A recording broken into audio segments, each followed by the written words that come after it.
Votre programme d'information avec l'UIL, l'Université internationale de Libreville, le fleuron de la formation universitaire en Afrique.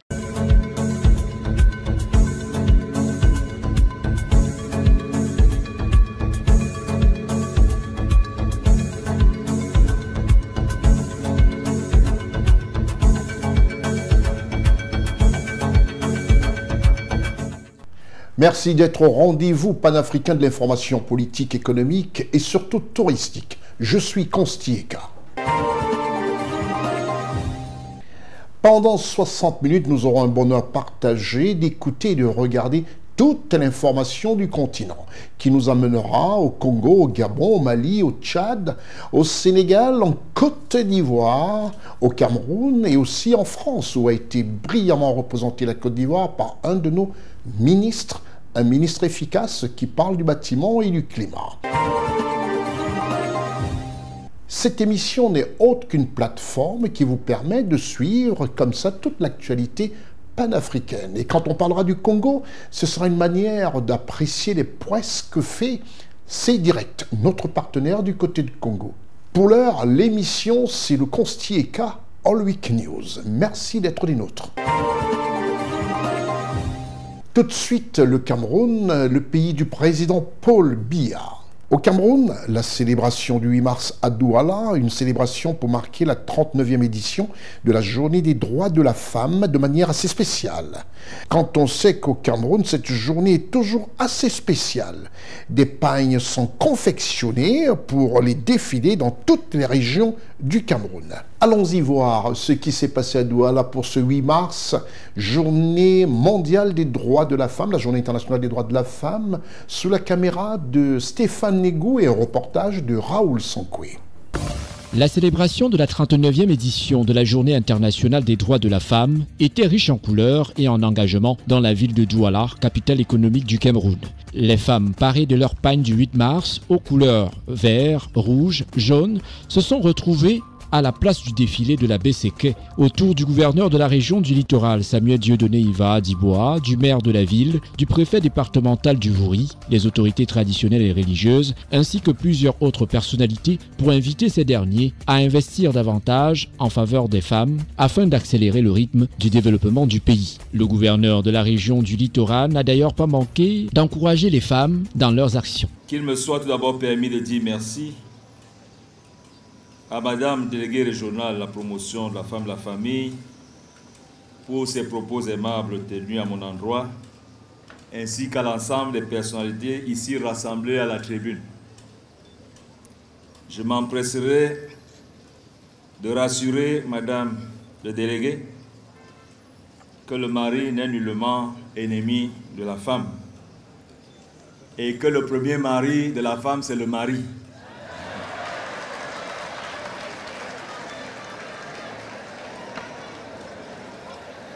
Le deuxième mari de la femme, c'est le travail.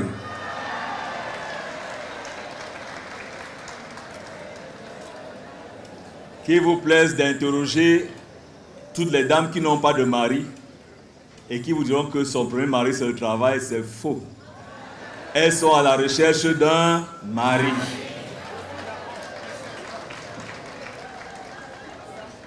À l'image de la précédente édition, la place des fêtes de la BCK est parée aux couleurs d'une célébration internationale entièrement dédiée à la femme et à la jeune fille. Par conséquent, il m'échoit l'insigne honneur et devoir renouvelé de présider ce vendredi 8 mars la 39e édition de la Journée internationale de la femme, dont la grande parade très attendue regroupe les dames des diverses organisations et catégories socio-professionnelles. Conformément aux usages, le déroulement de la grande parade symbolise en principe l'aboutissement d'environ 3 semaines d'intenses activités formatives, éducatives, sportives et culturelles, dont le but est de sensibiliser autant que possible l'opinion publique sur les enjeux et la promotion de l'égalité femmes-hommes. En ces circonstances solennelles, permettez-moi, tout en vous souhaitant la bienvenue en ces lieux, de vous remercier d'avoir répondu favorablement à notre invitation, malgré vos multiples obligations, contraintes et sollicitations. Mesdames et messieurs, par votre forte mobilisation, vous rehaussez l'éclat de cette cérémonie et démontrez à suffisance votre adhésion constante à la politique gouvernementale de promotion de la femme impulsée par le chef de l'État, son Excellence M. Paul Biya. Avant la grande parade du défilé prévue pour la circonstance, nombre de ces femmes ont reçu des distinctions honorifiques pour leur engagement et pour leur loyaux services rendus à la nation.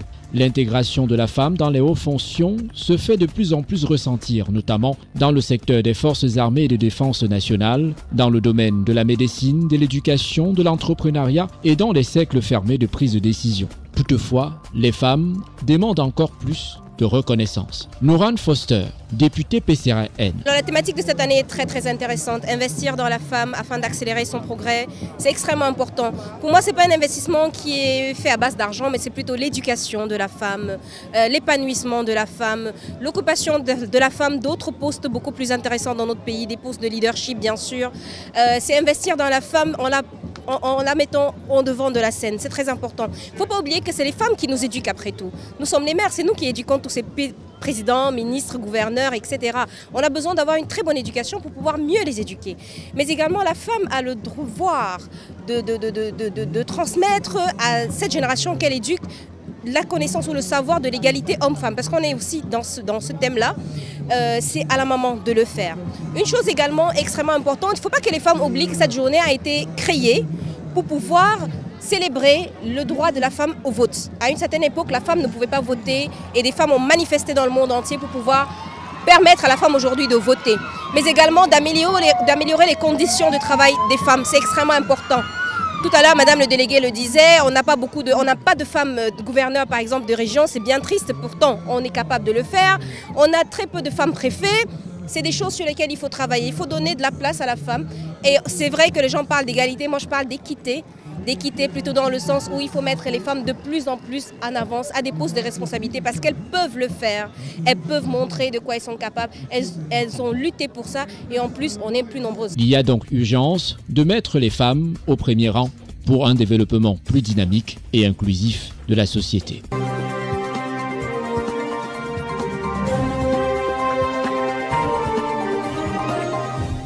Après ce 8 mars célébré avec faste, et c'était ainsi dans toutes les 10 régions du Cameroun, les femmes drapées dans leurs nouveaux pagnes, les pagnes du 8 mars, nous nous rendons du côté de la France. En France, le ministre ivoirien du Logement, de la Construction et du L'Urbanisme, M. Bruno Koni, a pris part au Forum mondial du bâtiment et climat de Paris. À cette occasion, le ministre Bruno Koni a vendu la destination Côte d'Ivoire et rassuré les potentiels investisseurs. Quand on sait que la Côte d'Ivoire, depuis plus d'une décennie, est devenue une destination rêvée par les investisseurs, par les touristes, on peut encore dire que le ministre Koné est allé prouver cela avec sa présence et sous sa prise de parole à ce forum du bâtiment et du climat à Paris. Reportage Charlotte Abdoulaye. Le secteur du bâtiment et de la construction représente 37% des émissions mondiales de gaz à effet de serre. L'impact des bâtiments sur le climat devrait s'accroître au cours des prochaines décennies en raison de la croissance rapide, en particulier dans les zones urbaines des pays du Sud. Il est donc plus urgent que jamais de changer la façon dont l'humanité construit et utilise les bâtiments. Une urgence qui prend tout son sens dans la tenue de ce premier forum mondial bâtiment et climat de Paris qui a eu lieu du 7 au 8 mars 2024 à Paris, en France. Sous la direction du ministre Bruno Nabagné-Koné, une délégation ivoirienne a participé à ce premier forum mondial sur les bâtiments et climat de Paris, co-organisé par le gouvernement français et le programme des Nations Unies avec le soutien de l'Alliance mondiale pour les bâtiments et la construction, Global ABC. Il a réuni plus de 1300 participants.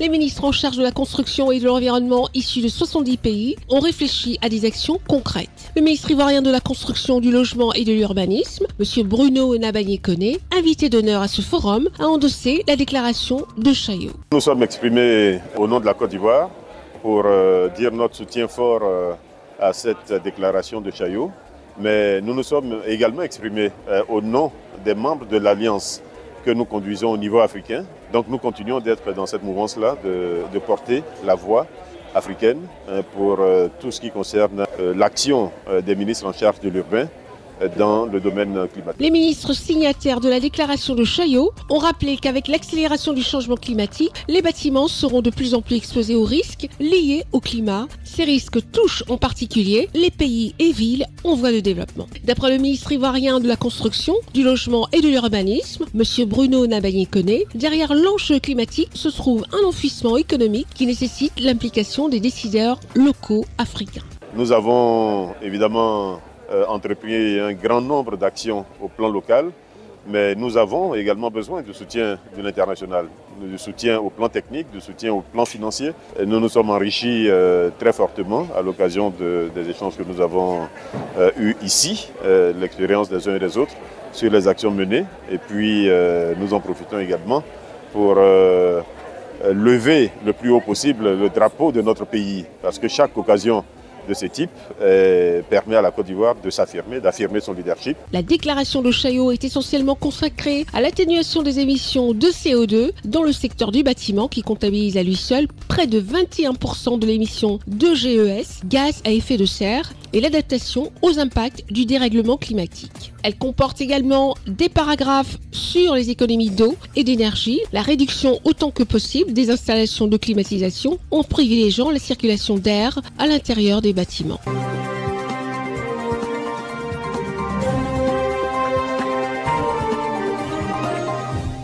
Nous quittons la France pour parler de la Côte d'Ivoire, le pays dirigé par le président Alassane Ouattara, ce pays qui aujourd'hui fait courir presque toute la planète, toute l'Afrique, de par les nombreux visiteurs et aussi par ceux qui veulent investir. Et c'est ainsi que la visite du ministre ivoirien du Logement a été encore une manière de rassurer les potentiels investisseurs, et ceux qui y sont déjà ont l'habitude. Le président de la République, son Excellence Alassane Ouattara, comme j'ai eu coutume de dire, parle peu, agit énormément, reçoit énormément des politiciens, des hommes d'affaires, des grandes multinationales. Il est au four et au moulin pour essayer d'apporter ce bonheur aux Ivoiriens. Et ce bonheur s'est traduit aussi par l'entretien qu'il a accordé à une grande délégation conduite par son président, à savoir le PDCI RDA au palais présidentiel de la République de Côte d'Ivoire. La délégation du PDCI RDA, conduite par leur président honoraire, a été reçue par le président, son Excellence Alassane Ouattara, chef de l'État au palais présidentiel. À l'ordre du jour, il y avait la présentation du nouveau président élu du PDCI, à savoir M. Cheikh Tidiane Thiam, et ensemble, ils ont évoqué les obsèques du président Henri Konan Bédié. C'est une ambiance qu'on aimerait voir comme ça de manière permanente sur tous nos cieux en Afrique, où les opposants rencontrent le gouvernement, l'équipe en place et ensemble évoquent des sujets pour construire le pays dans la paix. Reportage Ousmane Koulibaly, Lévite Vonan et Charles Abdoulaye. Le président de la République de Côte d'Ivoire, son Excellence Alassane Ouattara, s'est entretenu ce lundi 11 mars 2024 à 12h au palais de la présidence de la République, au plateau à Abidjan, avec le nouveau président élu du Parti démocratique de Côte d'Ivoire, Rassemblement démocratique africain, PDCI RDA, M. Cheikh Tidiane Thiam. Le chef de l'État ivoirien, son Excellence Alassane Ouattara, a indiqué que le président honoraire du PDCI RDA, le doyen Philippe Kopli-Boni, est venu lui présenter le nouveau président de cette formation politique, M. Cheikh Tidiane Thiam, élu en décembre 2023, en remplaçant du président Henri Konan Bédié, décédé le 1er août 2023. Il a souligné que cette visite est un moment important pour la Côte d'Ivoire parce que le PDCI RDA, dont il a été le numéro 2 quand il était Premier ministre de 1990 à 1993, est un parti auquel il est particulièrement attaché, avec lequel le RHDP a des relations fortes, étroites, avec la même philosophie et la même vision pour une Côte d'Ivoire en paix, stable et prospère. Je viens de recevoir une délégation du PDCI, le président honoraire du PDCI, le doyen Kopli-Boni, est venu me présenter le président du PDCI qui a été élu il y a quelques semaines comme président du PDCI, en remplacement de mon frère aîné, le président Henri Konan Bédié. Alors, évidemment, c'est un moment important pour la Côte d'Ivoire parce que, comme beaucoup d'entre vous le savent, Moi-même, j'ai été numéro 2 du PDCI quand j'étais Premier ministre de 90 à 93. Donc c'est un parti auquel je suis particulièrement attaché. Et c'est un parti avec lequel le RHDP a des relations fortes, étroites, la même philosophie, la même vision pour une Côte d'Ivoire en paix, stable et prospère. Le président Thiam, que je connais, est donc le président élu du PDCI-RDA, et je pense qu'il va beaucoup apporter à ce parti. Et nous avons donc échangé sur notre vision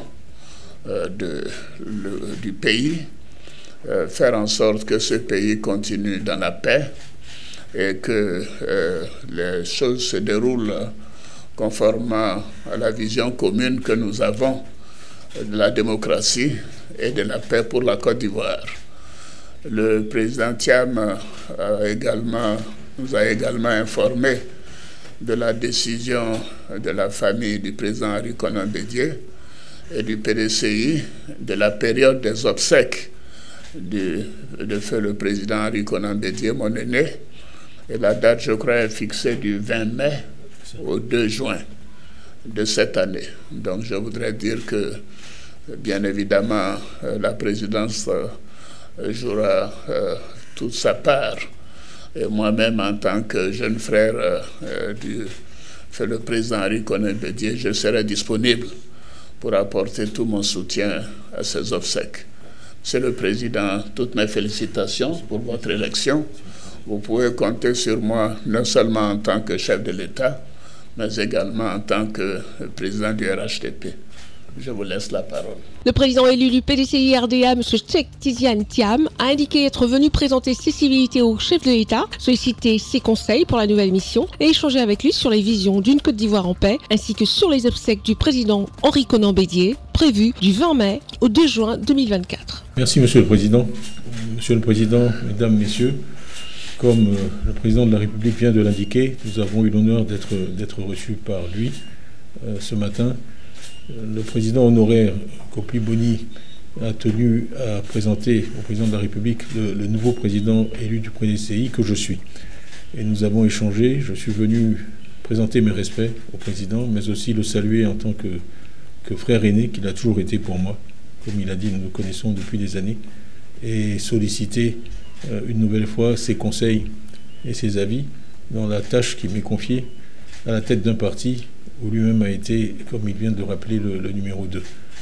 La philosophie commune du président Ouattara, du président Houphouët-Boigny, du président Bédié, c'est la paix et le dialogue dans ce pays.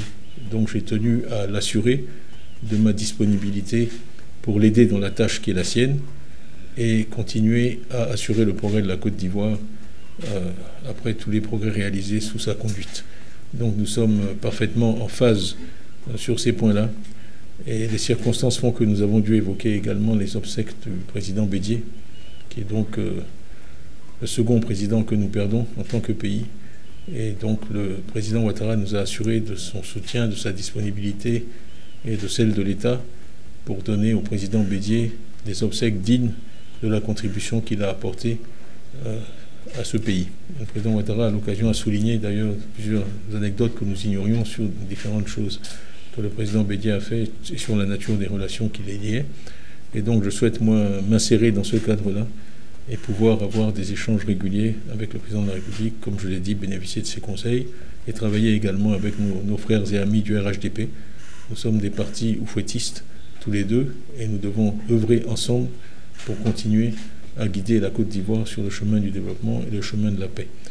Donc, comme le président l'a indiqué, nous avons échangé avec la famille, et le souhait de la famille, c'est que les obsèques commencent à partir du lundi 20 mai, et c'est ce qui se fera avec l'aide et la bénédiction du président et le soutien de l'État. Donc, voilà l'objet de l'entretien de ce matin. Le dialogue va continuer j'en suis certain, dans les mois qui viennent, et nous vous tiendrons au courant à chaque fois de l'évolution des choses. Et merci pour votre présence ce matin et merci Monsieur le Président. Pour terminer, le président de la République de Côte d'Ivoire, son Excellence Alassane Ouattara, a félicité M. Cheikh Tidiane Thiam pour son élection à la tête du PDCI-RDA et l'a assuré de tout son soutien, non seulement en tant que chef de l'État, mais également en tant que président du RHTP, Rassemblement des Oufouettistes pour la démocratie et la paix.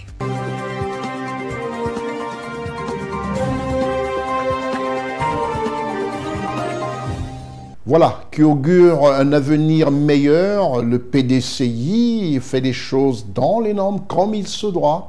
Et le RHDP comme il se doit aussi. Et ça a été bien redit par le chef de l'État, président de la République de Côte d'Ivoire, qui a mentionné qu'il a été numéro 2 de ce parti, à savoir le PDCI-RDA, lorsqu'il était Premier ministre, le tout Premier ministre du président Félix Houphouët-Boigny de 1990 à 1993. Nous allons pour le Cameroun, juste après la réclame.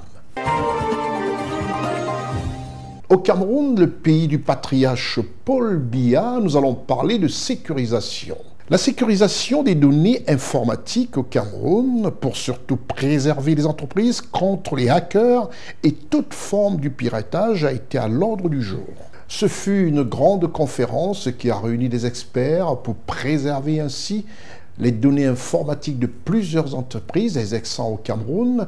Et ça devait être aussi l'objet de différents forums de sécurisation dans de nombreux pays africains. Quand on sait qu'Internet aujourd'hui est devenu un passage obligé, fait partie de nos vies, et est devenu aussi un passage obligé de tous les hackers. Reportage Raoul Sankwe, Stéphane Négou, Gozo Richard.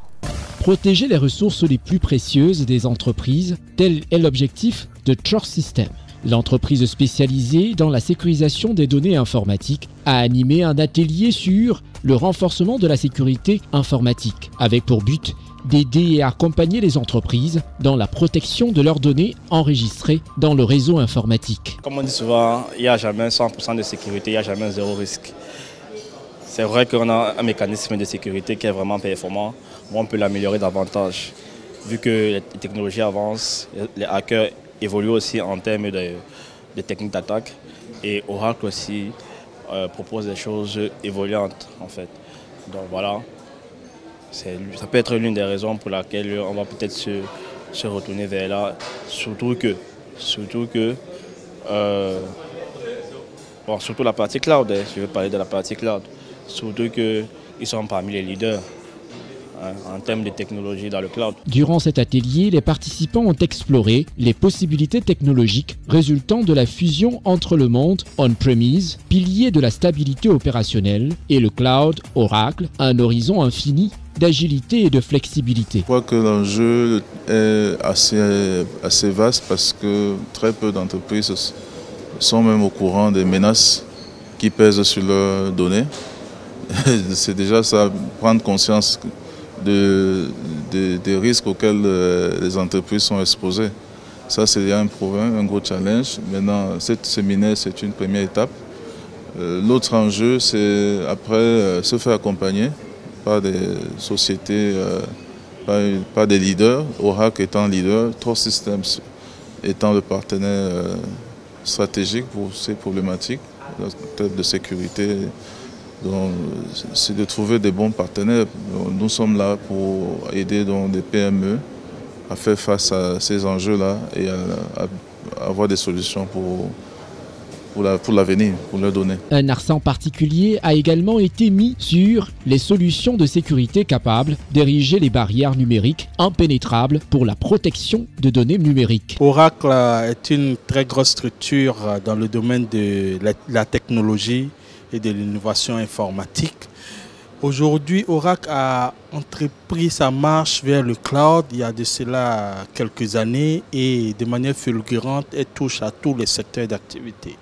Les PME ne sont pas laissées pour compte et Oracle a aujourd'hui des solutions innovantes, simples d'emploi, leur permettant aujourd'hui de monter des infrastructures informatiques à très moindre coût. Et avec cette infrastructure informatique, ces PME n'auront pas de soucis à se poser des questions sur le RGPD, c'est-à-dire les données à caractère personnel, la sécurité, parce que Oracle intègre toute une panoplie de solutions de sécurité pour les épargner de cette difficulté de conserver, de protéger à fond leurs données, vu qu'elles seront dans le cloud. Ces solutions embarquent beaucoup d'intelligence artificielle, beaucoup d'innovations qui permettront à ces PME de se démarquer de leurs concurrents et de montrer de nouveaux produits, développer de nouveaux produits, mettre à disposition de nouveaux services pour leurs clients finaux. Avec l'avènement de l'intelligence artificielle, les entreprises devraient pouvoir se propulser vers des sommets inexplorés afin de libérer leur potentiel tout en veillant sur la sécurisation de leurs données numériques.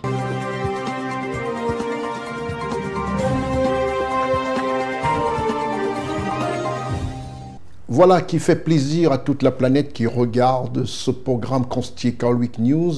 Et merci comme ça à ceux qui ont organisé ce forum sur la protection, la sécurisation des données informatiques. On espère que ce type de forum se répandra dans tout le continent africain et mieux encore, de permettre à des étudiants, à nos jeunes, d'apprendre l'outil informatique. Et c'est le cas ici de remercier tous qui passeront par l'Université internationale de Libreville, notre partenaire officiel. L'Université internationale de Libreville, reconnue d'utilité publique grâce à son partenariat avec l'État, est un établissement privé d'enseignement supérieur à vocation scientifique et technologique composé, entre autres, de l'École polytechnique de Libreville, de la Faculté de droit et des sciences politiques, de l'Institut international de recherche biomédicale et biotechnologie, de l'Institut supérieur de gestion et d'économie appliquée. Et sa toute nouvelle école de médecine et de pharmacie. Son ouverture sur le monde du fait de ses partenariats avec les prestigieuses universités et institutions internationales lui permettent de s'arrimer à plusieurs systèmes de formation et de délivrer des diplômes reconnus. DUT, licence, ingénieur, master recherche et professionnel, exécutive MBA, doctorat. Venez vous former à l'exécutive MBA de l'UQAM Canada au métier de l'économie, gestion, du droit et de la science politique de l'industrie médicale et pharmaceutique. Devenez technicien supérieur ou ingénieur à l'Université internationale de Libreville, le fleuron de la formation universitaire en Afrique.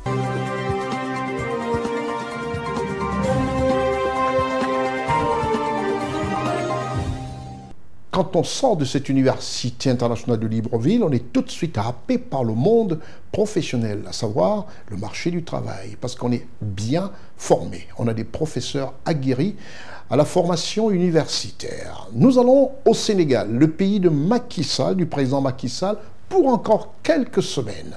Au Sénégal, les productions initiales de pétrole brut et de gaz naturel envisagées à partir de mai 2024 pour le bonheur du peuple sénégalais. Certaines mauvaises langues se sont dit, est-ce que c'est tout ça qui fait tous ces gros enjeux électoraux du côté du Sénégal, le pays de la Teranga? Non, ce n'est rien d'autre que la continuité démocratique d'un pays qui se veut un pays exemplaire en Afrique en termes de démocratie. Reportage Charlotte Abdoulaye.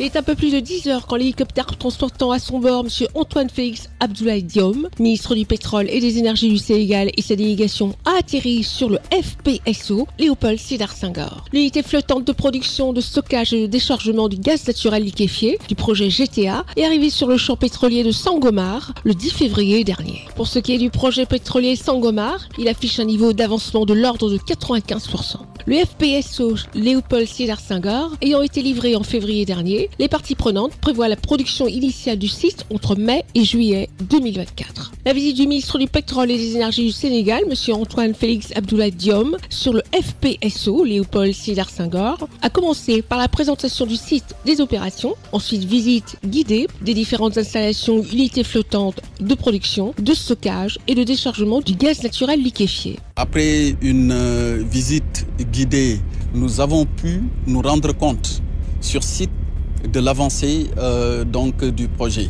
Et en ayant fait le point, on s'est rendu compte que le taux de réalisation global est de 95% pour un premier baril attendu entre le mois de mai et le mois de juillet 2024. Et j'ai insisté au nom de son Excellence Monsieur le Président de la République Macky Sall parce qu'il y tient.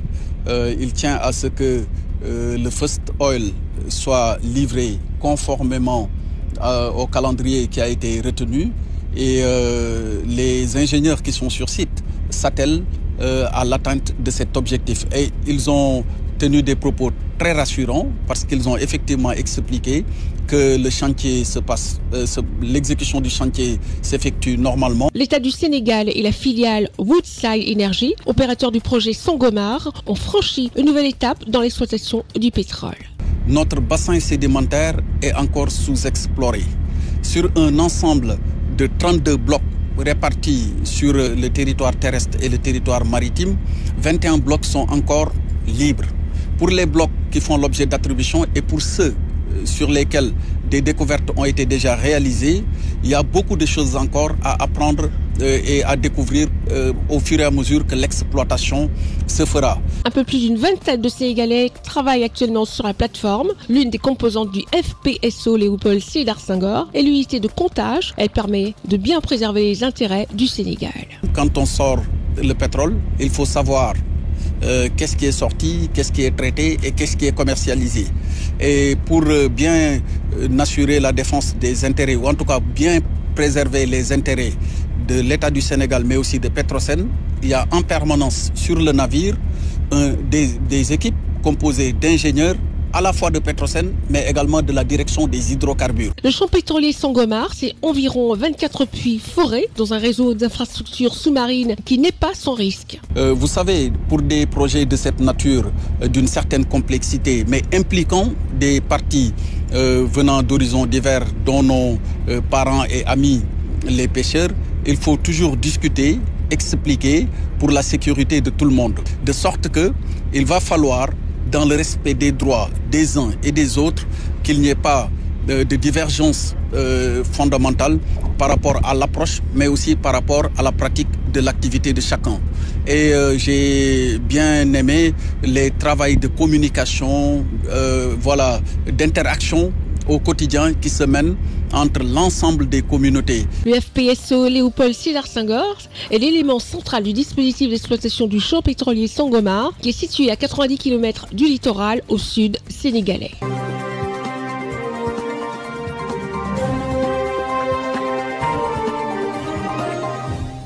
Voilà, un pays aujourd'hui, comme nombreux pays africains qui sont aujourd'hui des gîtes où on découvre énormément de produits, des ressources minières, pétrolières. Nous allons au Tchad, le pays du général Mahamat Idriss Déby Itno. Le président de la transition, président de la République du Tchad, le général Mahamat Idriss Déby Itno, qui est, je le disais tantôt, candidat à sa propre succession aux prochaines élections présidentielles, compatit avec la famille du général Youssouf Nassour Abdoulaye. Comme pour dire oui à la politique, mais aussi à la compassion quand il s'agit de la perte d'un des membres de cette grande famille tchadienne. Reportage Charlotte Abdoulaye.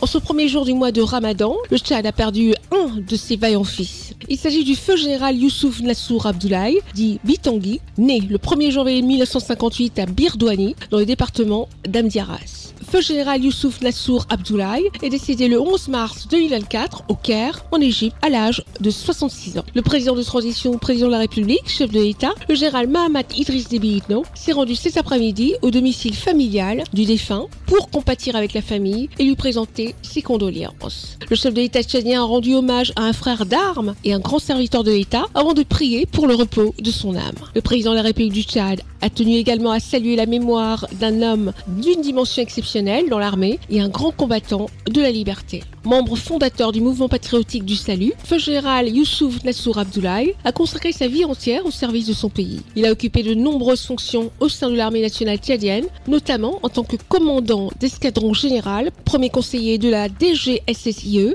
et officier de liaison. En 2022, il a été admis à la retraite avec le grade et l'appellation de général de division. Le général Youssouf Nassour Abdoulaye laisse derrière lui un héritage impressionnant en tant que mari aimant et père dévoué à ses 32 enfants. La visite du président de transition au domicile du défunt témoigne de la reconnaissance de la nation tchadienne envers un homme qui a consacré sa vie au service de son pays. C'est avec respect et émotion que le Tchad rend hommage au général Youssouf Nassour Abdoulaye, dont la contribution à la défense à la liberté du pays reste gravée dans l'histoire.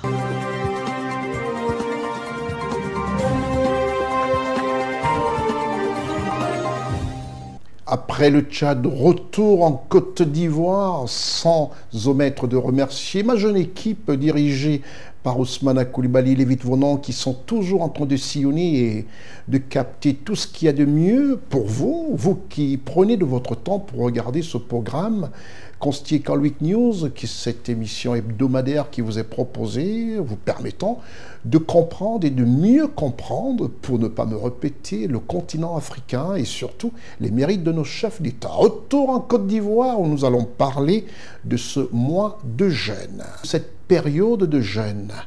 Commencé pour les chrétiens, le jeûne chrétien depuis le 14 février et depuis le 11 rattrapé par le ramadan des musulmans. En fait, aujourd'hui, dans presque la quasi-totalité de l'Afrique, et même je dirais du monde, les musulmans et les chrétiens sont tous en un mois de jeûne. Un moment de grand apport, un moment de soutien, un moment de pardon pour les uns et les autres, pour ne pas dire que aimons-nous les uns les autres, en cette période de grande réflexion, de remise en cause de soi et de présentation à Dieu le Père de tous nos péchés. La Côte d'Ivoire, en pleine période de jeûne, comme je le disais tantôt, pour les chrétiens, commencé le 14 février, le 11 fut au tour des musulmans d'observer le ramadan. Le chef de l'État de Côte d'Ivoire, son Excellence Alassane Ouattara, soutient le COSIM et les communautés musulmanes avec des dons en kits alimentaires et numéraires. Reportage Ousmane Coulibaly, Lévite Vonan et Charles Abdoulaye. Siégeant en réunion du bureau exécutif le mardi 12 mars 2024, le Conseil supérieur des imams des mosquées et des affaires islamiques a reçu la visite d'une délégation mandatée par le président de la République de Côte d'Ivoire, son Excellence Alassane Ouattara, pour remettre un don symbolique en kit alimentaire à la faveur du mois béni du Ramadan au COSIM. Ce don est composé d'une part de 354 tonnes de sucre et 386 tonnes de riz pour les communautés, fidèles et imams de Côte d'Ivoire. Selon M. Drissa Koné, conseiller spécial du président de la République, cet acte posé envers les fidèles musulmans a fait suite à la forte implication des communautés religieuses dans l'accomplissement des actions du chef de l'État ivoirien, son Excellence Alassane Ouattara, à développer le pays en ce qui concerne la vie de la nation. Chaque fois que de besoin, il vous a trouvé à ses côtés. Ainsi que pour toutes les prières incessantes que vous exécutez, que ce soit su ou pas, dans vos lieux de prière et chez vous-même. Soyez-en remerciés de la part du président. Les temps qui s'ouvrent à partir de ce jour pour un bon mois constitueront pour les fidèles qui prient derrière vous des temps forts, intenses en prière et invocation, élevés vers le Tout-Puissant afin qu'il prodigue sa bienveillance et sa miséricorde à tous les habitants de Côte d'Ivoire, au-delà même de la communauté musulmane. Après avoir reçu ces dons, le cheikh Ould Aïma Ousmane Diakité a tenu à remercier au nom de tous les imams la délégation de la présidence de la République de Côte d'Ivoire et son Excellence Alassane Ouattara pour ces différents dons. Au nom des imams, nous voudrons lui dire merci. Merci pour ce qu'il a fait hier. Merci pour ce qu'il fait aujourd'hui. Et merci pour ce qu'il fera demain. Non seulement pour la communauté religieuse, mais pour toute la Côte d'Ivoire. Qu'Allah, le miséricordieux, donne au président de la République, Alassane Ouattara, longue vie, bonne santé et prospérité spirituelle, morale et matérielle. Ces centaines de tonnes de denrées alimentaires sont destinées aux guides religieux, structures associatives, mosquées et autres institutions pour soutenir les fidèles musulmans durant le mois de jeûne.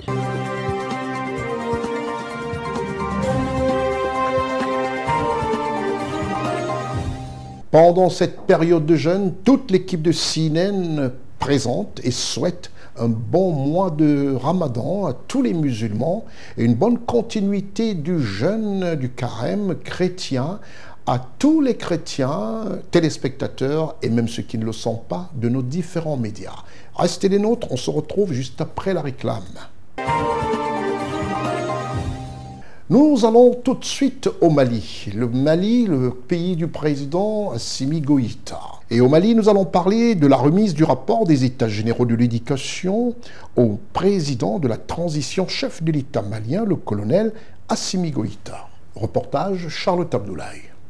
Le président de la transition, son Excellence le colonel Assimi Goïta, chef de l'État, a officiellement reçu ce mardi 12 mars 2024 à Koulouba le rapport des États généraux de l'éducation. Cette cérémonie a enregistré la présence du Premier ministre, du président du Conseil national de transition, du ministre de l'Éducation nationale, du ministre d'État, ministre de l'administration territoriale et de la décentralisation, porte-parole du gouvernement ainsi que d'autres membres du gouvernement. Les États généraux ont fourni le cadre idéal pour une analyse diagnostique de l'état actuel du système éducatif malien, combiné à une analyse des attentes exprimées par les populations maliennes, des recommandations des différents forums sur l'éducation au Mali depuis la réforme de 1962 jusqu'au PRODEC 2 en 2019, ainsi que des systèmes endogènes de l'éducation au Mali. Aucun pays ne peut se développer sans un système éducatif de qualité qui offre la chance à toutes ses filles et à tous ses fils de s'éduquer, de s'instruire et de se former.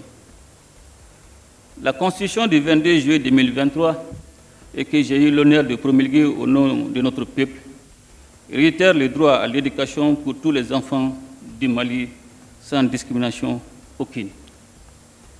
Le gouvernement de la transition a également inscrit l'éducation au nom des priorités du plan d'action gouvernemental. Nous sommes également conscients des nombreux défis qui se posent au système éducatif du Mali. Nous savons aussi que ces défis sont énormes et cependant, ils ne sont pas insurmontables. Et c'est pourquoi je me réjouis de constater que le processus des États généraux a été conduit de façon inclusive et participative, et conformément à notre souhait de donner la parole au peuple malien pour redéfinir les types d'hommes et de femmes à former dans les Mali courants. Le président de la Commission nationale d'organisation, Dr Koulonia Edmond Dembélé, a présenté le rapport au président de la transition, chef de l'État du Mali, tout en le remerciant pour cette initiative.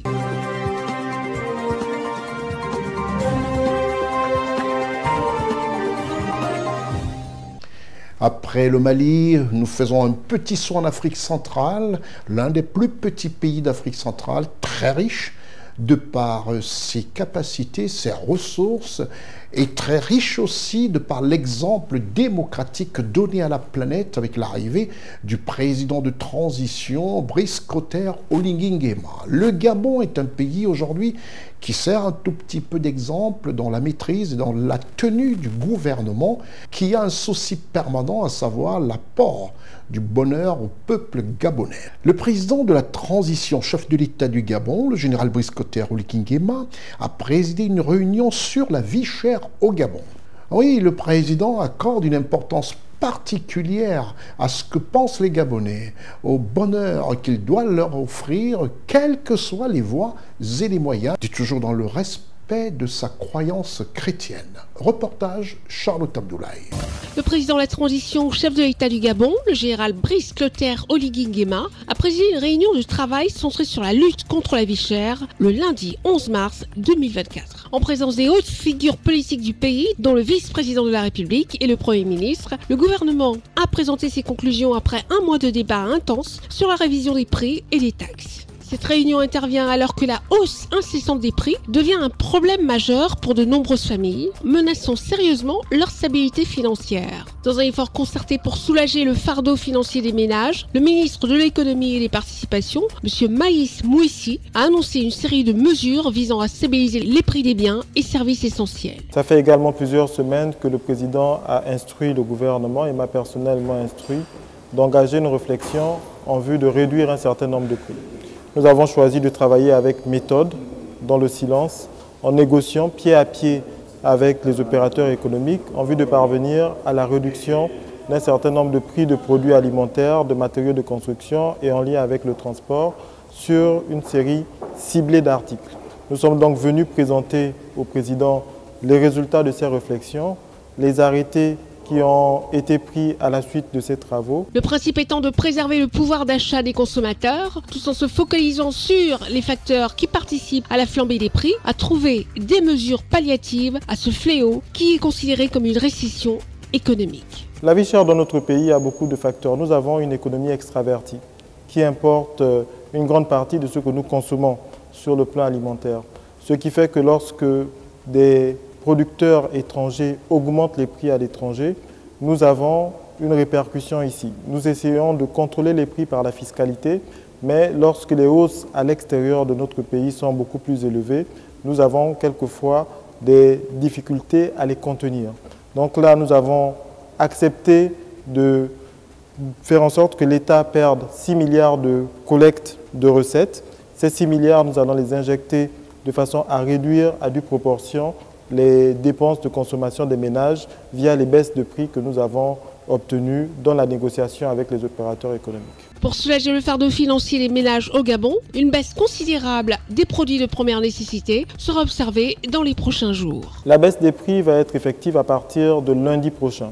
Nous allons laisser une semaine de grâce aux opérateurs pour se tenir informés de nouveaux prix. Nous allons mettre en place des brigades mobiles qui vont faire de la sensibilisation cette semaine, mais à partir de la semaine prochaine, nous allons adopter la coercition. En outre, 9 mesures concrètes ont été établies pour réduire le coût de la vie, touchant divers secteurs économiques allant de l'alimentation à la construction, en passant par des services publics essentiels, notamment le transport, l'eau et le courant. À la suite de cette réunion, le président de la transition, chef de l'État du Gabon, le général Brice Clotaire Oligui Nguema, a exprimé son soutien total aux mesures proposées, soulignant l'importance cruciale de soulager la pression financière sur les ménages. Le gouvernement s'engage également à communiquer efficacement sur ces nouvelles dispositions, assurant ainsi une transition en douceur vers les nouveaux tarifs pour le bénéfice de toute la population.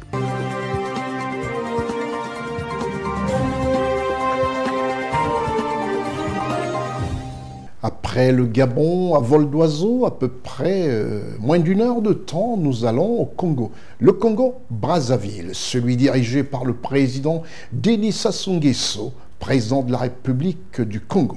C'est le lieu ici pour nous de saluer l'excellent travail abattu par notre partenaire au Congo, la chaîne de télévision C-Direct, qui permet aux téléspectateurs d'Afrique et d'Europe de mieux connaître les implications du Congo-Brazzaville sur les problèmes du climat, avec la présence à différents forums de la planète de la ministre Arlette Soudan-Nono, ministre de l'Environnement, du Développement durable et du Bassin du Congo. Les activités du Premier ministre congolais, à savoir M.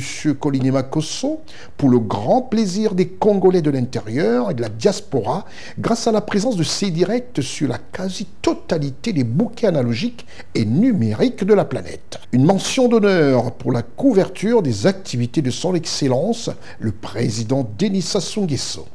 C-Direct a permis et permet comme ça depuis sa création de mieux comprendre les activités du président de la République congolaise, la modernisation de son pays, le Congo-Brazzaville, ainsi que la prise de conscience au quotidien à apporter le bonheur à ses compatriotes. Le patriotisme de ce direct que dirige brièvement son directeur général, M. Judy Gaël Moussirou, est à saluer.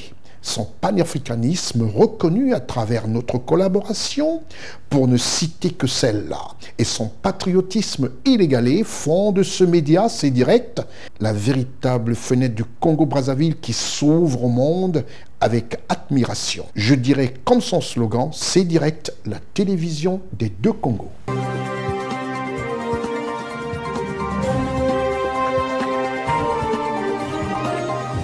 Ça fait plaisir de voir comme ça un média qui présente à toute la planète, grâce aujourd'hui à sa présence sur tous les bouquets, ce que fait dans son pays les membres du gouvernement et surtout son président de la République. Et qui permet à des émissions comme le Constier Carl Week News de présenter non seulement aux Congolais, mais à tout le reste de la communauté africaine, de ce que font nos États, nos leaders à travers le monde et surtout grâce à sa présence sur tous les bouquets dans le monde.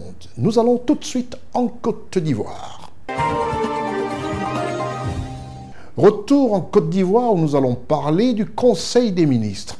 Le président Alassane Ouattara qui a instauré dans son pays un Conseil des ministres hebdomadaire, contrairement à certains pays où les conseils des ministres se font rares. Suivez mon regard. À ce Conseil des ministres où ont pris part la quasi-totalité des ministres sous la direction du Premier ministre chef du gouvernement de la République de Côte d'Ivoire, M.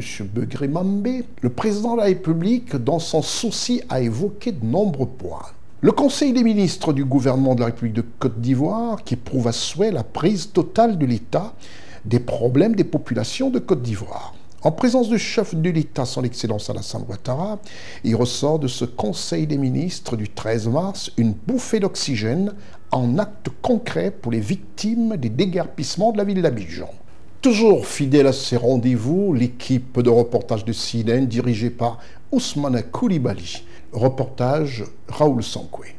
Le mercredi 13 mars 2024, un conseil des ministres s'est tenu de 11h à 13h au palais de la présidence de la République à Abidjan, sous la présidence de son Excellence Alassane Ouattara, président de la République de Côte d'Ivoire, chef de l'État. L'ordre du jour de cette réunion comportait les points suivants: mesures générales, projet de loi, projet de décret, mesures individuelles, communication, mesures générales. Au titre du Premier ministre, chef du gouvernement, ministre des Sports et du cadre de vie, le Conseil a adopté une communication relative à l'opération spéciale de déguerpissement et de relogement des populations du district autonome d'Abidjan vivant dans les zones à risque. Le district autonome d'Abidjan dénombre une trentaine de quartiers d'habitat précaires, localisés dans les zones à risque et exposés en permanence à des inondations et à des glissements de terrain qui, depuis 2005, ont causé la mort de plus de 340 personnes, soit des pertes en vies humaines de 10 à 15 personnes par an. Dans le cadre de l'amélioration des conditions de vie des populations, une opération de déguerpissement de ces sites à risque a été initiée par le district autonome d'Abidjan. En vue de soutenir les populations affectées par les déguerpissements et d'éviter qu'elles se réinstallent dans de nouveaux sites à risque, le Conseil a adopté, sous l'impulsion de son Excellence Monsieur le Président de la République, un dispositif de relogement comprenant une série de mesures dont les 5 majeures sont les suivantes. Le soutien de l'État au relogement à hauteur de 250 000 francs CFA par ménage. Le montant global du soutien de l'État aux populations affectées dans les quartiers de Boribana à Tekoubé et de Jesco à Yopougon est évalué sur la base de cette allocation forfaitaire à 697 millions de francs CFA. Deuxième mesure majeure, l'accompagnement des propriétaires ayant des titres fonciers en vue d'acquisition de parcelles en pleine propriété. Troisième mesure majeure, la mise à disposition d'un terrain de 75 mètres carrés ou de 100 mètres carrés, selon la taille de la famille, avec la signature d'un bail amphithéotique sur une durée de 20 à 25 ans pour un loyer de 10 000 francs CFA par mois, au terme duquel les nationaux impactés deviendront propriétaires des terrains attribués. Un site potentiel pour le recasement a déjà été identifié. Les travaux d'urgence d'aménagement de voiries, d'adduction en eau et en électricité seront lancés incessamment pour un coût global de 15 milliards de francs CFA. Quatrième mesure majeure, l'allocation d'une aide à la construction d'un montant forfaitaire de 1 million de francs CFA par famille en vue de les accompagner dans la construction de leur maison. Le coût global de cette mesure est estimé à 3 milliards de francs CFA pour les ménages affectés dans les quartiers de Boribana à Tekoubé et de Jesco à Yopougon. Cinquième mesure majeure, la mise en place d'un dispositif spécial pour les personnes sans emploi. En outre, le Conseil a mis en place un organe spécial dénommé Cellule aménagement des quartiers précaires du district autonome d'Abidjan, logé à la primature pour assurer le suivi des déguerpissements. Cette cellule est spécialement chargée de la programmation des quartiers précaires à déguerpir, de la prise en charge et du relogement des familles affectées par les déguerpissements, ainsi que de l'examen des plans d'urbanisme des quartiers précaires déguerpis. Il y a des sites qui sont aujourd'hui identifiés. Il y a notamment vers Songon 36 hectares qui ont été identifiés, où on va pouvoir héberger environ 3000 lots de 75 mètres carrés à 100 mètres carrés qui seront mises à la disposition de tous ceux qui seront déguerpis. Donc voilà les mesures qui sont annoncées véritablement. Et on a parlé aussi d'un bail amphithéotique avec un loyer donc de 10 000 francs par mois. Et au bout, donc ce bail va durer d'une période de 20 à 25 ans, mais au bout, les nationaux pourront avoir la pleine propriété sur ce bail amphithéotique. Voilà l'ensemble des mesures qui sont annoncées. C'est vrai, il y a eu des déguerpissements par le passé qui ont permis de reloger certaines personnes. Vous avez cité quelques sites. Il y a aussi le premier site de Songon, où ceux qui ont été déguerpis dans le cadre de la construction du 5e pont ont été relogés.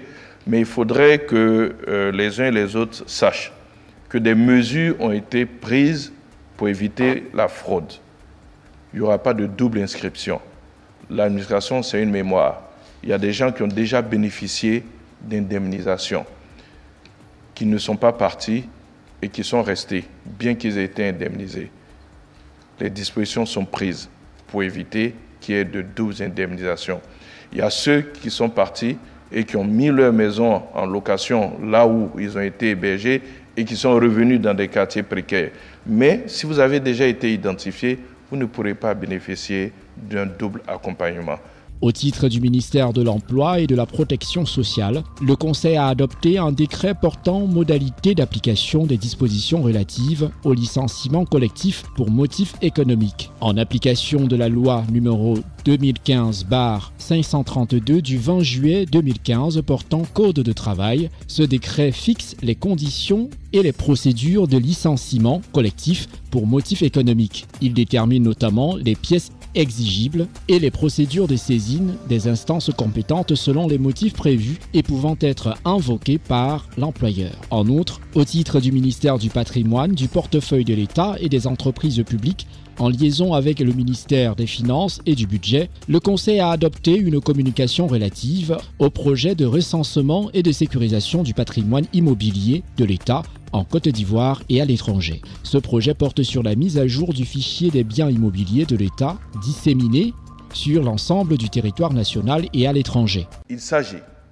à travers ce recensement, de mettre en place un système d'information complet sur ce patrimoine estimé à 48 000 biens immobiliers selon les projections de 2023 effectuées à partir du dernier recensement du patrimoine immobilier de l'État de 2014. Il permettra également d'établir, à terme, une cartographie précise avec une identification détaillée des biens immobiliers et leur immatriculation physique.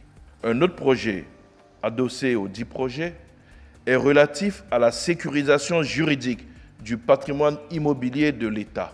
D'un coût global de 2,3 milliards de francs CFA, ce projet sera exécuté à travers un dispositif réglementaire plus adapté et simplifié pour accélérer le processus de délivrance des arrêtés d'affectation de façon à préserver davantage les intérêts de l'État et à développer de nouvelles stratégies de mobilisation de ressources liées à ce patrimoine national. Un communiqué du Conseil donnera les autres détails de ce projet de sécurisation juridique. Au titre du ministère des Finances et du Budget, en liaison avec le ministère des Affaires étrangères, de l'intégration africaine et des Ivoiriens de l'extérieur, le Conseil a adopté une communication relative à la candidature de la Côte d'Ivoire comme suppléant au sein du Conseil d'administration de l'Initiative pour la transparence des industries extractives, ITIE pour le compte des pays francophones de l'Afrique de l'Ouest. Le prochain Conseil des ministres se tiendra le 10 avril 2024.